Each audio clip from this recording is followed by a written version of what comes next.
Hi, if you've got a shark cordless vacuum cleaner and it's not sucking up like it used to when it was new, then I'm going to show you some hints and tips on how to clean and maintain it and get that suction back to like it was brand new. Because I'm going to clean everything to do with the vacuum cleaner, things like the tools and accessories, then what I want to do is I want to clean the cleanest things first and the dirtiest things last. Because what I don't want to do is to be working in a filthy area. So I'm just going to put a couple of these other items to one side. Now the model I'm cleaning today is the Shark IZ202, but essentially the way I'm cleaning it and things like the tools and accessories are pretty generic across the Shark cordless range. I know if you've got a different model in the Shark range, then it might vary a little bit, but the principle is pretty much the same. I'm going to start cleaning this one. This is the Shark motorised pet tool, and for this I'm just going to need a couple of things. First of all, you can get a damp microfiber cloth. Put that to one side, and I suppose just an old dry paintbrush, something like this is really good. And as you can see, I've just put a bit of newspaper down because it's much easier getting rid of a newspaper that's full of dirt than having to clean up the surface afterwards. Now for those inquiring about where I am, I'm just in my work utility area. Some people comment on where I do these. If you follow me on YouTube for a while, you'll notice that this is the area that I do a lot of my cleaning videos, and we've got the ever famous squeaky tap. Does it still squeak? I think we'll find out in a little bit. But nevertheless, this is the motorised pet tool, and with this one, okay, this hasn't been used a huge amount, so it is pretty clean. But first of all, what I need to do is just to take this apart, and all you need to do with this is just push this part forward. So you've got a couple of clips, and that just pulls around there like that, and then you just ease it open, and then there is a little tag on there that says pull, so you just pull that out, and then you can get the little roller out. And all I would normally do is just give it a bit of a brush down. Okay, this one hasn't been used a huge amount, but just give it a quick brush down, and then with the damp microfiber cloth, okay, let's see if it squeaks. It still squeaks, so it's still something we need to get sorted, but it still amuses me that in some of my original cleaning videos, it's something that a lot of people have commented on, the squeaky tap. So, but yeah, so just give this a bit of a wipe down, and that, as I say, it hadn't been used a huge amount, but even that is looking a lot better. And as far as in here, if it was really filthy, then again, I would just get a damp microfiber cloth and just give it a wipe out inside, just to make sure it's nice and clean. And also the outside of the tool as well. You still want it to look smart. And then all we need to do is just pop that end back on, and that just drops in there like that. Then that just clips into place like that. Then we're done. So that's the motorised pet tool done and nice and clean. Just pop that to one side. And depending on which tools and accessories have arrived with your vacuum cleaner, this is one of the most popular ones that really comes with, I suppose, any cordless vacuum. This is called the crevice tool. And as you can see, it's had a bit of use on here. Just give it a quick brush down, get rid of the majority of the dust and dirt on here. And then after that, just give it a wipe down with the damp microfiber cloth. There we go. I'll put a lot of the tools and accessories to one side, because what I don't want to do is I don't want to be cleaning items here, getting the dust and dirt around, and then having the clean items to one side getting dirty again. So with the main pole or wand, depending on what you call it, then again all you need to do is just really give it a wipe over. I suppose just make sure it's nice and clean. And what you do need to do, I suppose, on any of the tools and accessories, are just make sure that the ends here are especially clean, because you can find if there's any dirt or dust around here, then if it limits the amount that the vacuum can be connected to it, then that could affect the suction as well. It is important to make sure there are no blockages, so just have a look down the end. As you can see, hopefully you can see all the way through the end there, that there are no blockages in here, which is always good. Because that could be a sign again that if you've got a lack of suction, then just check to make sure that the pole or the pipe is clear. And also around the tools and accessories, just make sure they're nice and clean and clear as well. Now the next item to clean is the main floor head, and for this a little bit more involved. As you can see, it's had quite a bit of use, but nevertheless what we need to do is take this apart. So you just need a coin for this, And if you just twist these to the, I'll just show you. So you've got there's an open and a lock. It's like a picture of a lock on here.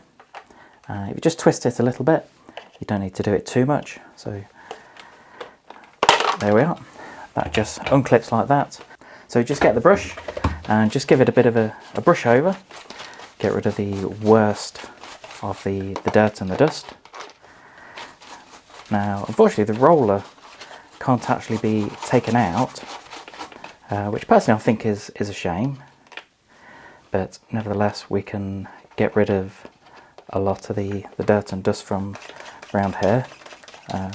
Again, just make sure that those wheels at the front rotate quite well. There was quite a lot of dust caught around there, which would have might even stopped it moving, and that can, when you're pushing it along the floor, especially on a hard surface, then if it's stopping it moving, then that could make it a little bit more difficult to move. But nevertheless, we've got that sorted now. What you can do, now I have been using damp microfiber cloths to clean it so far. Just move that out of the way. But I suppose in some of my other cleaning videos, what I have done is I have used some wipes, some general purpose wipes to clean these items, and I suppose they're okay. I have got a couple here, and I'm just going to use some of these because I suppose what I want to do is, so just around here, this is quite dirty, and I just want to give this a bit of a clean. So first of all, obviously you can give it a wipe out on the outside, but majority of the dirt is on the inside. So I suppose what I recommend is if you just get some of these wipes and then pop it around the roller and then just rotate it, then what that will do is that will just give it a wipe out on the other side. So as you can see here, it's just going around there and just carry on rotating it until it's clean. You might need to use several, so I suppose depending on what it is. So as you can see here, there's quite a lot of dirt, and that's only gone around once. And hopefully you can see, so I've sent this around a couple of times, and so far that's looking quite a bit better. So I just sent it around a couple more times, looking a whole lot better now. And just want to put that back together. That just clips in there like that. Get the coin, and you just turn it on all three, then that's ready to go. Now the main body of the vacuum, this will take a little bit more work. As you can see, it's got some dirt and dust in here, so first of all, we just need to empty the bin. Now the vacuum's empty, then what we need to do is to take the bin off, and to do that, all you need to do is press the button here. Just be really careful, because what you don't want to do is to be holding it and just press the button, otherwise the bin will just fall off onto the floor. So you do need to support it underneath. Press the button, and then the bin comes off like that. I suppose before I start to clean that, then I will just give this a little bit of a clean, but hopefully it shouldn't need too much cleaning and maintenance. Now I suppose what I would normally do is just use again the damp microfiber cloth just to give it a wipe over. You do want to make sure that inside here you've got a rubber seal. Make sure that is really clean, because you can find if there was some dirt or dust around here, then if that stops the sealing of the bin, then that can affect the performance and the suction of the vacuum quite a lot. But just make sure this is nice and clean. There we go, looking a lot better. Just pop that to one side. Now as far as the bin, all you need to do is take the filter off. So you've got a couple of filters on this vacuum, and both of these are washable. So you just need to take that off. As you can see, that's quite dirty, so that needs a bit of a clean in a moment. Some of this that can get dusty, I would recommend doing this in a well ventilated area. I'd probably recommend doing this outside actually, but nevertheless I'm doing this in a utility area at the moment.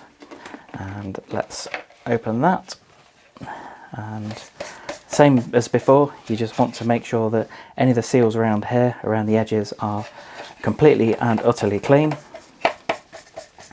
because what you don't want to do is to have those dirty, because it again can reduce the amount of suction that you get. So now I've got rid of quite a lot of the dust in here, then what I will do is, depending on the model that you've got, I suppose on some of the models you can give it a bit of a wash over, I'm not normally a huge fan of washing some of these items, mainly because some of them have electrical components as part of the bin. But what you can also find is that if you get water in here, sometimes it does take a long time to dry if you get it right into the nooks and crannies of the bin. So I'm more in favour of using something like this, just a cloth to give it a good wipe over. I suppose it is one of those things that as soon as you start to use it again, then it will get dirty pretty quickly, but nevertheless it's always nice just to get it nice and clean looking. What you might find to help is if you just get a screwdriver and if you just pop that down the side, just to get down the side of the inside of the bin, because it's got an inner shroud as well, and that can just help a little bit. So now the bin's nice and clean, I'm just going to put that to one side while we get the filters clean. And for this, all you need to do is just, there we are, squeaky tap again.